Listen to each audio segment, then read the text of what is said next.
नमस्कार दोस्तों, मैं PK sir one day exam crack STD YouTube channel के माध्यम से आप लोगों को संसद के बारे में विस्तृत जानकारी देंगे।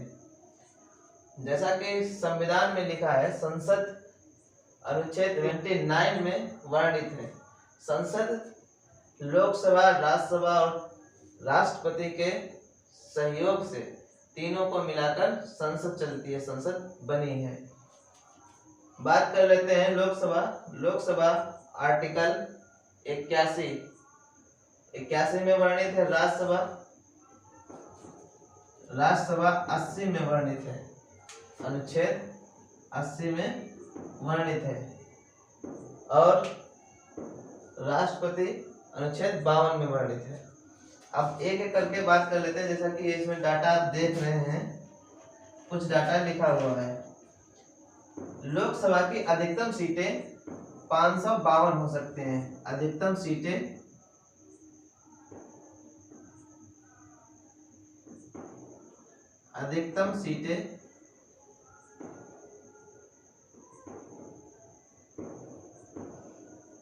अधिकतम सीटें 552 हो सकती हैं, जिसमें कि 343 राज्यों के द्वारा निर्वाचित होकर जाती हैं। दो सीटें एंग्लो इंडियन के द्वारा मनोनीत राष्ट्रपति करता है।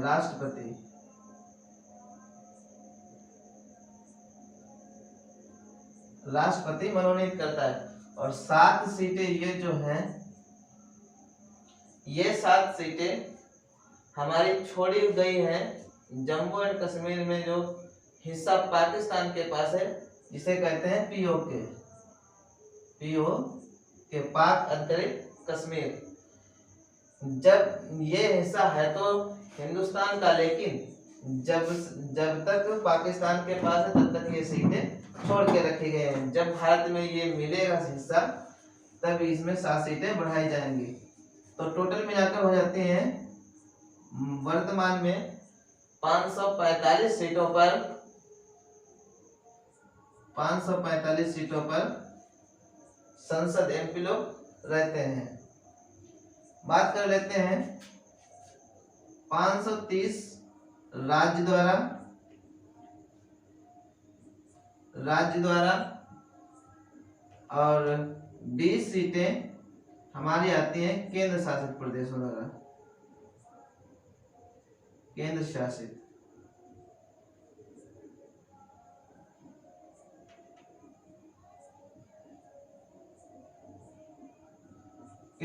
प्रदेशों द्वारा, और 2 सीटें ये जो आती हैं एंग्लो इंडियन के द्वारा।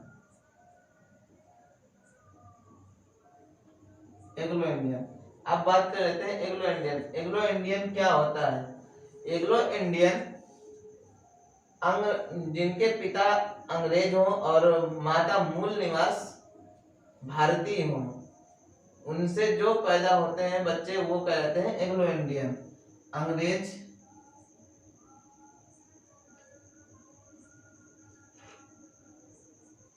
और भारतीय।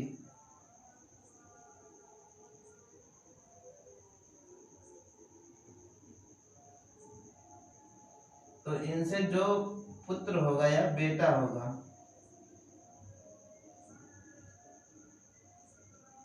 बेटा या बेटी, वो होती है एंग्लो इंडियन। अब राज्यसभा की ओर बढ़ते हैं। राज्यसभा अनुच्छेद 80 में वर्णित है।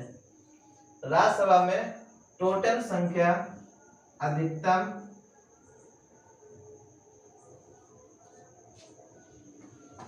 जो है 250 है, जिनमें से 245 सीटों पर हमारा राज्यसभा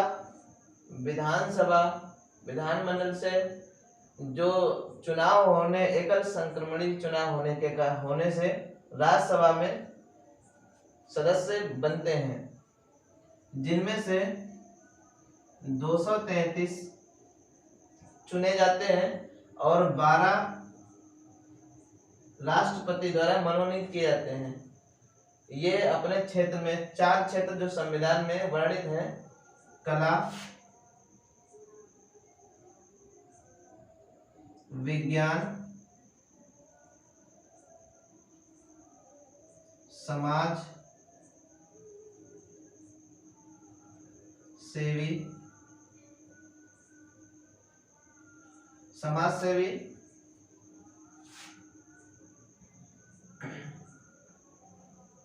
और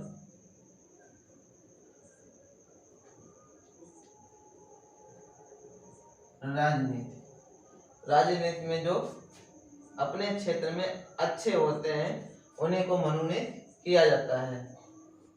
कला से ही जोड़ दिया जाता है क्रिकेट को।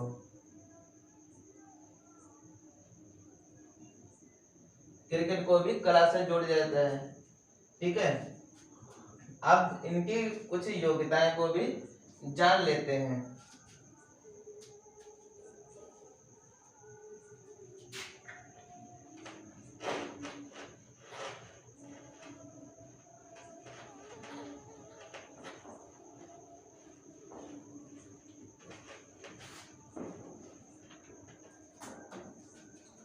हाँ तो दोस्तों, अब हम लोकसभा के कुछ योग्यताएं जान लेते हैं।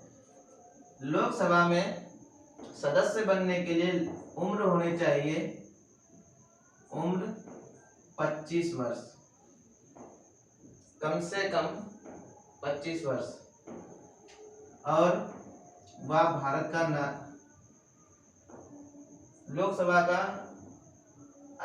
लोकसभा का सदस्य बनने के लिए उम्र होनी चाहिए 25 वर्ष।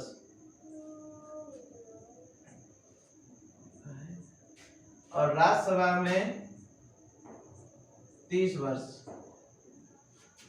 एक कम से कम 30 वर्ष। लोकसभा को निम्न सदन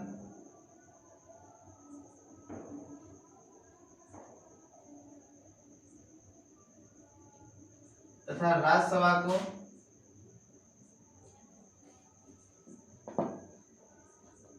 उच्च सदन कहते हैं।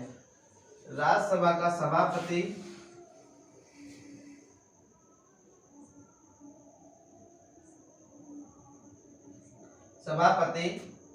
उपराष्ट्रपति होता है, उपराष्ट्रपति।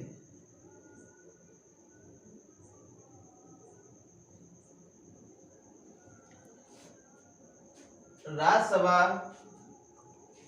उच्च सदन है या कभी भंग नहीं होता है।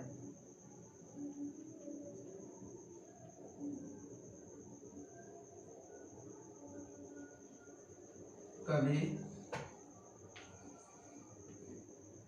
भंग नहीं होता।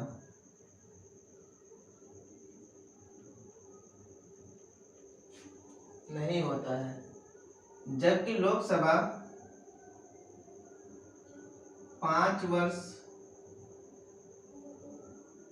में भंग होता है।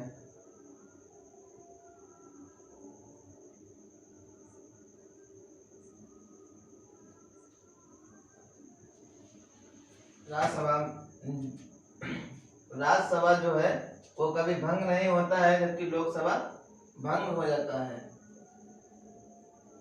अब बात कर लेते हैं राष्ट्रपति के बारे में।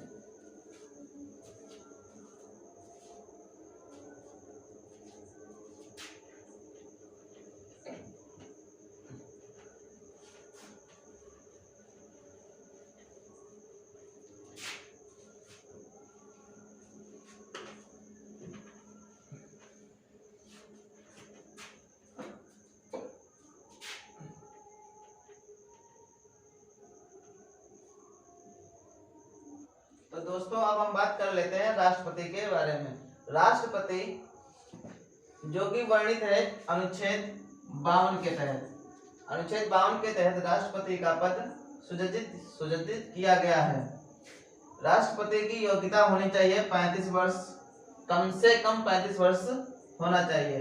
नंबर 2 पर आता है वह भारत का नागरिक हो, वह भारत का नागरिक हो। नंबर 3 पर बात आती है कि जब राष्ट्रपति बनने के लिए हो तो वह कोई भी लाभ के पद पर ना हो, और राष्ट्रपति का वेतन 5 लाख रुपए प्रति माह होता है। राष्ट्रपति संघ की कार्यपालिका की शक्ति निहित होती है। राष्ट्रपति में संघ की कार्यपालिका शक्ति निहित होती है। राष्ट्रपति भारत का प्रथम नागरिक है। राष्ट्रपति भारत का प्रथम नागरिक है। राष्ट्रपति पद 5 साल के लिए होता है। कार्यकाल इसका 5 वर्ष होता है। 5 वर्ष होता है। अगर इससे पहले राष्ट्रपति अपना त्याग पत्र देना चाहे तो वह त्याग पत्र उपराष्ट्रपति को दे सकता है। अगर संसद चाहे राष्ट्रपति को हटाने के लिए तो उस पर महाभियोग प्रक्रिया लागू की जाती है। महाभियोग प्रक्रिया जो कि अनुच्छेद 61 में वर्णित है। राष्ट्रपति पर महाभियोग लगाने से पहले राष्ट्रपति को 14 दिन पहले सूचित किया जाता है। उसके बाद में लोकसभा और राज्यसभा में वह पारित हो जाने के बाद महाभियोग प्रक्रिया पूरी हो जाती है और राष्ट्रपति हटाया जा सकता है। भारत का मात्र एक ऐसा राष्ट्रपति है जो निर्विरोध हुआ है, नीलम संजीव रेड्डी। नीलम संजीव रेड्डी जो है निर्विरोध राष्ट्रपति हुए हैं। उन्होंने 25 जुलाई को शपथ ग्रहण की थी। आशा करता हूं कि यह वीडियो आप लोगों को अच्छी लगी होगी। नमस्कार।